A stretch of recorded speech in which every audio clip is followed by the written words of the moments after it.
This is a little behind the scenes footage of a butternut squash and sweet potato soup that I made for a workshop.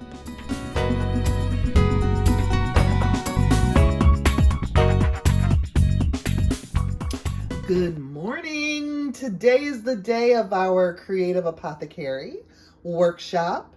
So excited, and I am making a homemade soup for the participants. I did do a little bit of a shortcut here, which was nice because, honey, if you have ever wrestled down and diced up a butternut squash, then you know. This right here, peeled and already cut, is a joy and a blessing. So we have some butternut squash. I also got some sweet potatoes since they had it, because that's a great combination. I have some vegetable broth, onions. We have garlic, ginger. I'm gonna add turmeric for some extra health benefits. We have a nice orange pepper, keeping it orangey. And I might add some nourishing herbs like burdock root. I'm still deciding on my broth mixture, but I think this will be your sneak peek behind the scenes of getting ready for this workshop. So what I think I'm gonna do to enrich this soup with additional herbal goodness is make a burdock root tea. Burdock root, as we know, or you may not know, has a mild flavor, so you can easily add it to a soup broth. If I had fresh burdock, I could have added it to the soup in another way. But here's my empty mason jar. I am going to temper it by adding a little boiling water in the bottom for it to start to warm this glass up. Otherwise, your jar could crack. Ask me how I know. And to that, I'm gonna add, let's see, I think I'm gonna add about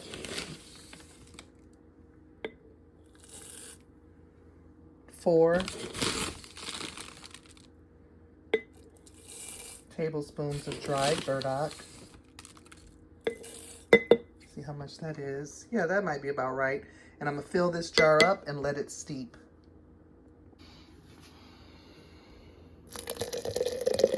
I have a number of videos that feature the burdock root. And if you're on Patreon, you know I did a whole handout on burdock root, and it's wonderful, wonderful benefits.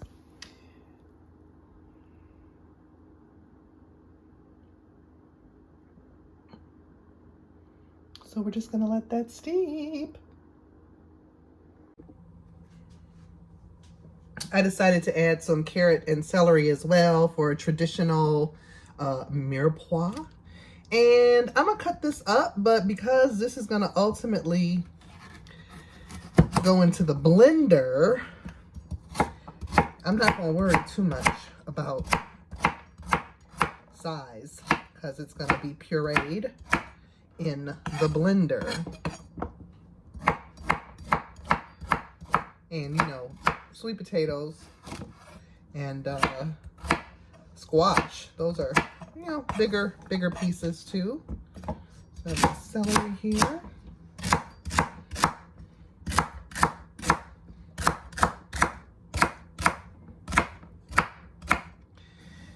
And my orange pepper, bell peppers.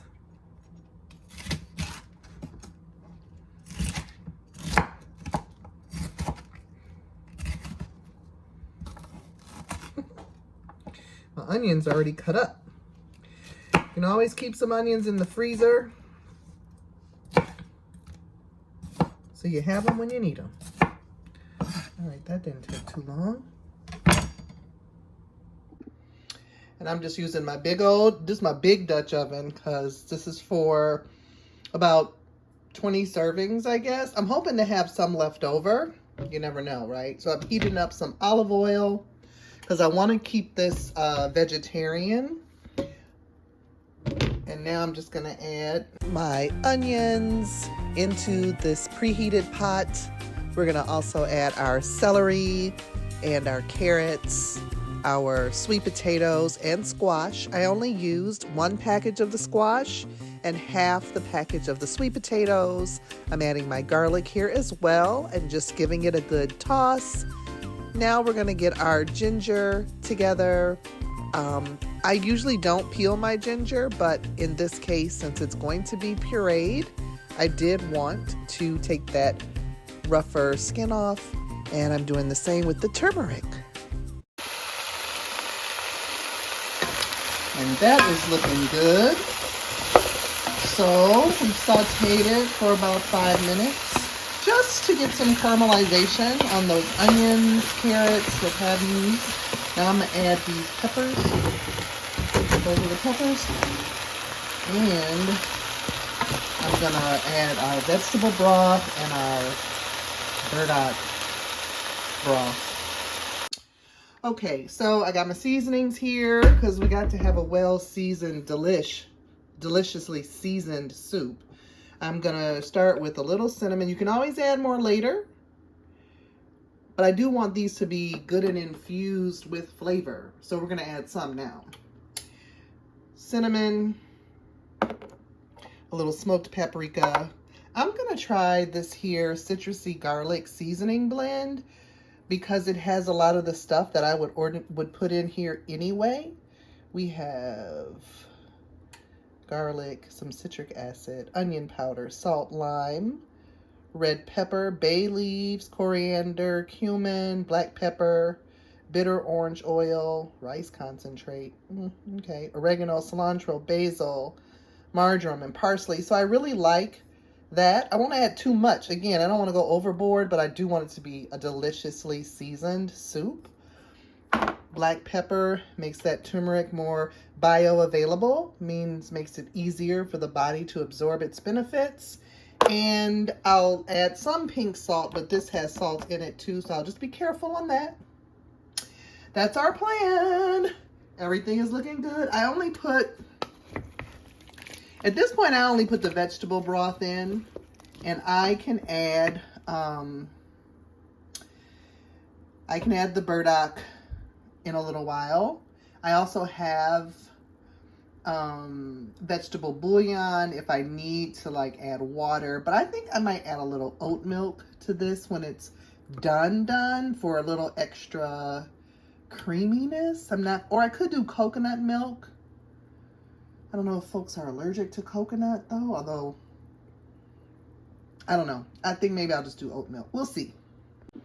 So like I said, not too much of everything. I mean, a good sprinkle of our smoked paprika, dashes of cinnamon, our other citrusy garlic blend, and black pepper, because I don't want it to be overdone, but I don't want it to be bland. Ugh, that's horrible to have a bland soup, you know? And this is just going to come up to a boil. I might need to go on and add more liquid so that this doesn't burn while it simmers. We are looking good. I went on and added the burdock because I needed a little more liquid in here because I didn't want it to burn. Isn't it pretty though? It's looking good.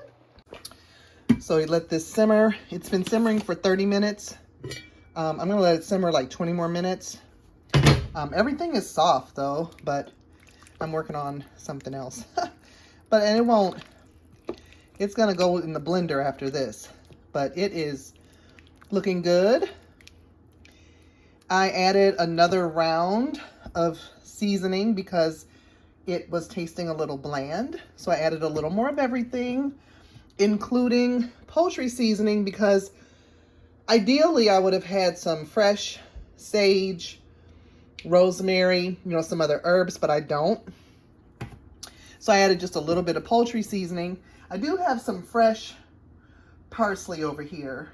Now, I might save that for garnish. I should have put a bay leaf in here, huh? It's all good. It's tasting pretty good. It's tasting good. It just needs salt now. So I'm going to let this simmer because now the sweetness of the squash and the sweet potatoes is starting to come through. So I think I'll be good on letting this simmer a little while longer and then puree it. I'll be back. Okay, so I put it in the blender and blended it on high for about 15 seconds, I guess. Very creamy, very smooth. It's looking good. It's looking pretty good. At the last minute, I decided to add a little bit of oat milk too, just because, you know, I wanted it to have, I whipped it up in the blender to clean out the blender. So I haven't mixed it in. Now I'm mixing it in. So it'll be a little creamy, but at the same time, less thick. Not that it's too thick. We'll see. We'll see. This was a last minute. This is, you know, me doing my own thing here. And I said it needed a little more salt. Let's see where we're at. Okay, I think that oat milk was just the thing to, like I said, make it creamy. I don't know what this, look at that. It is so creamy, but it's not overly thick. Like there's a difference between it being thick from squash puree and thick and creamy. So I think that was the deal. It just needs, I don't know why this color keeps bouncing like that. Anyway, it needs a little more salt, but then we're done. And the oat milk gave it a little sweetness. Like it's not a discernible sweetness, but you know how you can tell the difference between if you use, it's not like a vanilla oat milk, but you know the difference. You can tell the difference if you use unsweetened or sweetened oat milk in something that's not supposed to be sweet. So this did benefit from a little sweetness. I'm gonna add a little pink salt. Hold up. Okay, I added some salt. It literally needs just a pinch more. You can tell when the salt blooms your flavors. Now, I don't know if that sounds crazy or whatnot, but the right amount of salt doesn't make it overtly salty. It enhances all of the other flavors, you know? And that's what you want. You don't want it to just be salty. So that's that. Okay, so can I just share with you my vision here? I'm going to take a little bit out. Not enough to deplete the servings, but I have my beautiful little jadeite dish here. And I'm going to put, look at that. Isn't that creamy? Look at that. Doesn't that look good? It does look good. And then what I have to go on top. Now I thought this was parsley, but it's cilantro, which I love. I know a lot of people don't, so I might stop and get some parsley, or we might go without. I got some pomegranate seeds. Why not? You know, maybe it's crazy. I thought it was cool. And I got some organic unsweetened coconut. Just to, boop, boop. Look at that. Sorry about this moment here. Clean it up a little bit. This is my, and then I have some bread, some sourdough bread. Ain't that cute? That's cute. And folks can add the toppings or not. I wanted pumpkin seeds. We'll see. Anyway, there you go. And I will put the recipe on the Patreon. Here we are, a little more behind the scenes footage. We're here in this lovely loft space. Here, it's like a gallery workspace. So we have some setting up to do. As you can see, we got chairs, we got tables, we got stuff. So we're gonna set up. I'll show you the after once we're done.